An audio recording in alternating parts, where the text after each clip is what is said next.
Now let's talk about Tracy Ohiri. Now Tracy Ohiri has said David Umahi never tied a rapper. He never tied any rapper to meet him in a hotel room. How did you feel when she I say retracted all these allegations against the minister? Please share your. I have made it very clear even before this video you're referring to from Tracy Ohiri that the struggle involving Tracy was a struggle about stopping police abuse. That the police has no right to go bundle somebody from Lagos to Abuja, harass her, or bring her into the room in front of a powerful adversary. So it was a struggle between the weak and the strong, and I always align with the weak. Now, for those of you who may not understand, I'd also always insisted that it's a civil case. And now the minister has gone the civil route. What is civil route? He approached Tracy, that's David Umahi, and settled her. They had a settlement, legal settlement, not a police case, civil settlement. And from what I learned, he paid her 110 million naira to make a video that is favorable to him. It is called civil settlement in court. That's what I heard. I wasn't part of it because I made it clear that I'm not going to get myself involved beyond the police aspect of things. So, question to ask yourself: if you are not guilty of all these allegations, why invest 110 million naira to just let it go away? So, of course, the answer, as they say, is blowing in the wind. But I'm not here to discuss that because I know that the moment the video came out, everybody's like, oh, maybe she disappointed. No, you can't disappoint me. Before I deal with anyone at all, before I fight for anyone, I'd already taken into consideration that they could go the other way. So I never supported Tracy because I thought she was strong. I supported her because I thought she was weak. So you can consider this as part of her weaknesses. But again, you know how it came about. There's a settlement between the minister and Tracy. So since it's more like a settlement, does this mean that David Umahi is innocent, or is something more troubling happening behind the scene?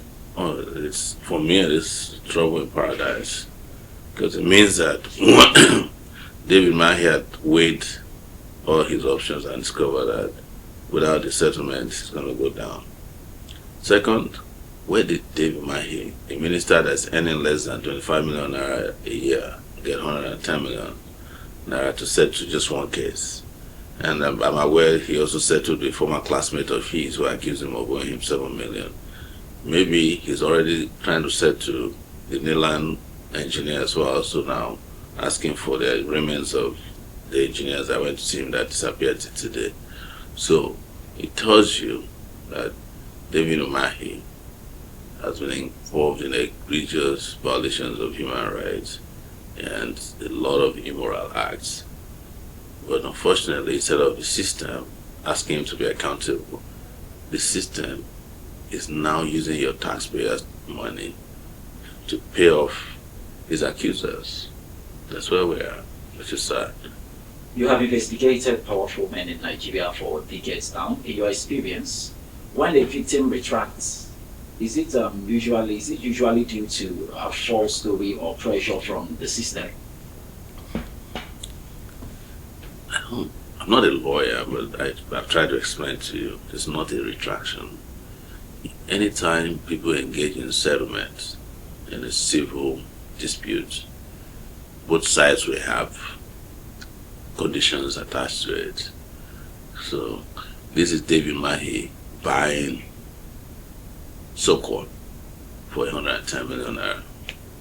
And when you pay, you detect the content of the video as well.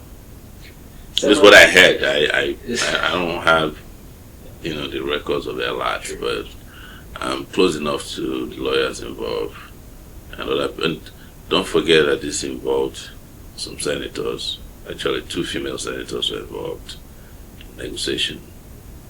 to get David Umahi to, because I think David Umahi was a former senator, is that Yes. correct? So I'm aware that Tracy had meetings with Senator Ireti Kinjibe over the issue. She was part of the protest today. I also heard Natasha Akpoti also met with Tracy to discuss how to settle this matter. So I don't know who other persons were, but I'm just telling you transparently what happened. That is a settlement. I'm sure it was a settlement. Several times you have been arrested and silenced and jailed, yet you did not react or you did not even stop. Why do you think Tracy Ohiri could not hold her ground like she always does? I just said, in intervening in her matter, the philosophical understanding is that we are rescuing a weak person from a strong person. So if people are traditionally weak and vulnerable, you cannot expect them to behave like Winnie Mandela. You know, even Winnie Mandela at the point caved in.